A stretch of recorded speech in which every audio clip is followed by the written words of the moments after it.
கடவுளுக்கு நன்றி. நம்ம லாஸ்ட் விசிட் போயிருந்த பிரவீன் சார் தான் இன்றைக்கி நம்ம ஹேமா மேடம் ப்ராஜெக்ட் பார்க்க ஃபேமிலியோடு வந்திருந்தாங்க.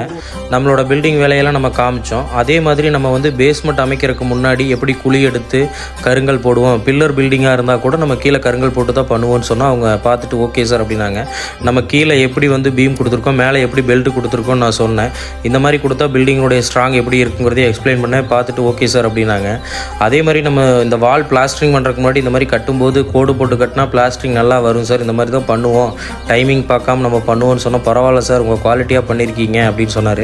நம்ம பில்லரை பற்றி டீட்டெயில்ஸ் கொடுத்தோம். பில்லர் என்னென்ன அளவில் நம்ம அக்ரிமெண்ட்டில் கொடுக்குறோமோ அதே அளவில் கொடுப்போம், அந்த கம்பி எல்லாமே அதே அதே ஸ்டீல்ஸ் தான் நம்ம கொடுப்போம், அதுலேருந்து எதுவும் சேஞ்சஸ் ஆகாதுன்னு எல்லாமே கேட்டு ரொம்ப சந்தோஷப்பட்டார். அப்புறம் நம்ம 20 lakhs எபோவ் பண்ணுறக்கூடிய எல்லா ப்ராஜெக்ட்டுக்கும் CCTV கொடுத்துருவோன்னு சொன்னோம்.